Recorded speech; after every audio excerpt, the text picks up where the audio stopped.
இன்றைய காலை பொழுதிலும் கூட இது வானத்தின் வாசல் ஊழியத்தின் மூலம் உங்களை சந்திப்பதில் கர்த்தருக்குள் மிகுந்த சந்தோஷம் அடைகிறேன். எனக்கு உதவி செய்கிறவர் யார்? எனக்கு ஒத்தாசை பண்ணுகிறவர் யார்? நான் ஓடோடி பார்க்கிறேன். என்னுடைய காரியத்தில் எந்த ஒரு மாற்றத்தையும் காண முடியவில்லையே, எந்த ஒரு உதவியையும் நான் பெற்றுக்கொள்ளவில்லையே. நான் என்ன செய்வேன்? தேவ சமூகத்தில் அமர்ந்து கொடுக்கிறேன், வேதம் வாசிக்கிறேன், ஜெபிக்கிறேன், துதிக்கிறேன், ஆண்டவரோடு நடக்கிறேன். ஆனாலும் எனக்குண்டான நன்மைகள் என் கரத்தில் வந்து சேரவில்லையே என்று அநேகர் தேவ சமூகத்தில் புலம்பிக் கொண்டிருக்கிறீர்கள் அல்லவோ? உங்களை பார்த்துத்தான் ஆண்டவர் சொல்லுகிறார், நான் உங்களுக்கு ஒத்தாசை தருவேன், உதவி செய்வேன், நான் உங்களை இக்கட்டிலிருந்து தூக்கி எடுப்பேன் என்று இன்றைய காலை பொழுதில் ஒவ்வொரு குடும்பங்களையும் பார்த்து ஆண்டவர் வாக்கு கொடுத்து கொண்டிருக்கிறார். இன்றைய காலை பொழுதிலும் கூட ஆண்டவர் நமக்கு தரக்கூடிய நல்ல வார்த்தை என்னவென்றால், சங்கீதங்களின் புஸ்தகம் 121 சங்கீதம் 2 வசனம் இவ்வாறாக சொல்லுகிறது, வானத்தையும் பூமியையும் உண்டாக்கின கர்த்தரிடத்திலிருந்து எனக்கு ஒத்தாசை வரும். வசனம் இவ்வாறாக சொல்லுகிறது, வானத்தையும் பூமியையும் உண்டாக்கின கர்த்தரிடத்திலிருந்து எனக்கு ஒத்தாசை வரும். ஆண்டவர் குடும்பங்களை பார்த்து சொல்லுகிறார், பரலோகத்தின் தேவன் உங்களுக்கு உதவி செய்வதற்கு அவர் வல்லவராயிருக்கிறார்.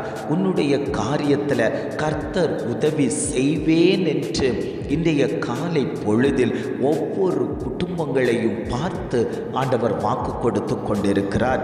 இன்றைக்கு அநேகரிடத்தில் உதவியை தேடி போகிறார்கள். மனுஷர் கரத்தை நம்பி இருக்கிறார்கள். தேவனை 2வது இடத்தில் வைத்து கொண்டு மனுஷனை நம்பி ஓடுகிற ஜனங்கள் அநேகம் இருக்கிறார்கள். மனுஷன் ஏமாற்றுபவனாய் இருக்கிறான், மனுஷன் திருடுகிறவனாய் இருக்கிறான். மனுஷனை நம்பி போனால் அது கண்ணியாய் நமக்கு வந்துவிடும். வேதம் சொல்லுகிறது, மனுஷனை நம்புவதை பார்க்கிலும் கர்த்தர் பேரில் பற்றுதலாயிரு, நாசியில் சுவாசமுள்ள மனுஷன் கண்ணியை வருவிப்பான் என்று வேதம் நமக்கு அழகாய் கற்றுத்தந்தாலும் நாம் அவைகளை பின்பற்றாமல் மனுஷனையே தேடிக் கொண்டிருக்கிறோம். ஆண்டவர் சொல்லுகிறார், உனக்கு என்ன தேவைகள் வேண்டுமோ, உன்னுடைய காரியங்கள் எதுவாய் இருந்தாலும் தேவ சமூகத்தில் அமர்ந்து கொடு.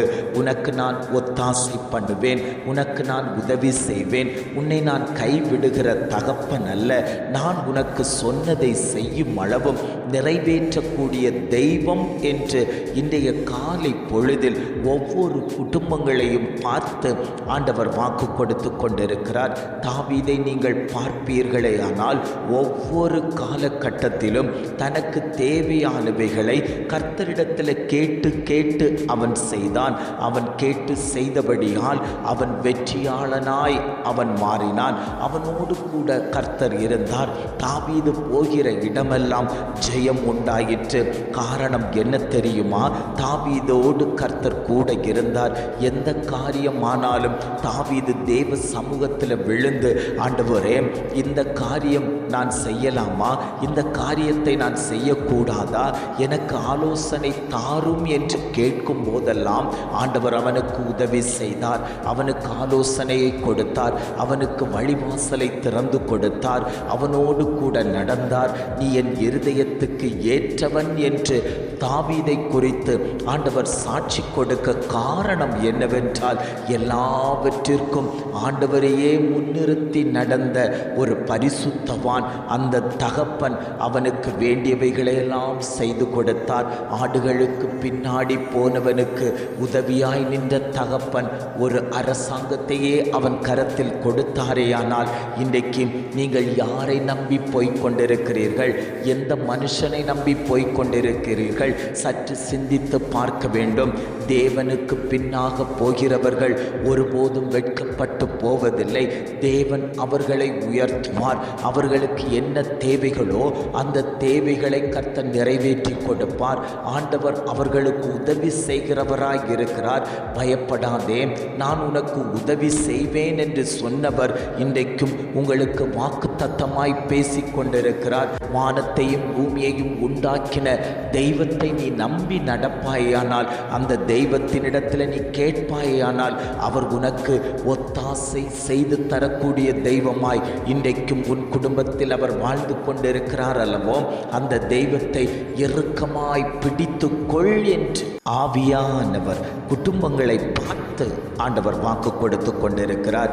எத்தனை பேர் தைரியமாய் சொல்ல முடியும், என்னுடைய காரியம் பெரிதாய் இருந்தது, கர்த்தர் என் காரியத்தில் ஜெயத்தை தந்தார், நான் தேவ சமூகத்தில் அமர்ந்து கொடுத்து கேட்டபோது கர்த்தர் என் வாழ்க்கையில் ஒரு பெரிய மாற்றத்தை தந்தார், பெரிய ஒரு அற்புதத்தை செய்தார், என் வாழ்க்கையில் ஆண்டவர் எனக்கு உதவி செய்தார் என்று எத்தனை பேர் மார்பு தட்டி சொல்ல முடியும்? நான் இன்றைக்கு நிற்பதும் நிர்மூலமாகாமல் இருப்பதும் கர்த்தருடைய சுத்த கிருபை என்று எத்தனை பேர் சொல்ல முடியும்?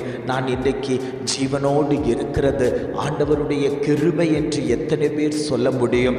அந்த தெய்வம் சொல்லுகிறார், நான் உன்னை பராமரித்து கொண்டிருக்கிறேன், நான் உன்னோடு கூட இருக்கிறேன், ஒரு தீமைக்கும் விட்டு கொடுக்காமல் உன்னை நான் பத்திரமாய் பாதுகாத்து வைத்திருக்கிறேன் என்று ஆவியானவர் குடும்பங்களை பார்த்து ஆண்டவர் வாக்கு கொடுத்து கொண்டிருக்கிறார். ஜெபிக்கலாமா? அன்பின் பரலோக பிதாவே, இந்த காலை பொழுதுக்காக நாங்கள் உம்மை துதிக்கிறோம், ஸ்தோத்தரிக்கிறோம் ஆண்டவரே. இந்த காலை பொழுதிலும் கூட ஆண்டவர் எங்களுக்கு தந்த நல்ல வார்த்தைகளுக்காக நாங்கள் உமக்கு நன்றி செலுத்துகிறோம் ஆண்டவரே. வானத்தையும் பூமியையும் உண்டாக்கின கர்த்தரிடத்திலிருந்து எனக்கு ஒத்தாசை வரும் என்று அழகான ஒரு வார்த்தை தந்தீங்களா ஆண்டவரே. உம்முடைய கரத்திலிருந்து அந்த உதவிகளை பெற்றுக்கொள்வதற்கு நாங்கள் பாக்கியவான்களாய் எங்களை மாற்றினதற்காக நாங்கள் உமக்கு நன்றி செலுத்துகிறோம் ஆண்டவரே. இன்னும் எங்களுக்கு வேண்டிய அத்தனை தேவைகளையும் கர்த்தர் நிறைவேற்றி தரும்படியாய் நாங்கள் ஜெபிக்கிறோம் ஆண்டவரே. இதை கேட்டுக்கொண்டிருக்கக்கூடிய ஒவ்வொரு குடும்பத்தின் மேலேயும் அந்த தேவ பிரசன்னம் வெளிப்படட்டும் ஆண்டவரே. அந்த குடும்பத்திற்கு தேவையான எல்லா தேவைகளையும் கர்த்தர் சந்தித்து கொடுக்கும்படியாய் நாங்கள் ஜெபிக்கிறோம். மனுஷனை தேடி போகாமல் கர்த்தரை தேடி வந்து கேட்கிறவர்களுக்கு, உம்மை நம்புகிறவர்களுக்கு நீர் இரக்கம் செய்யும்படியாய் நாங்கள் ஜெபிக்கிறோம் ஆண்டவரே. இம்மட்டுமாய் நடத்தின தேவன் இனியும் நீர் எங்களை வழி நடத்தும்படியாய் நாங்கள் ஜெபிக்கிறோம். ஆவியானவருடைய கரத்துக்குள் எங்களை தாழ்த்தி தருகிறோம். துதி கன மகிமை எல்லாம் உமக்கே செலுத்துகிறோம். மீட்பர் இயேசுவின் மூலம் ஜெபிக்கிறோம் ஜீவனுள்ள நல்ல பிதாவே. ஆமேன், ஆமேன்.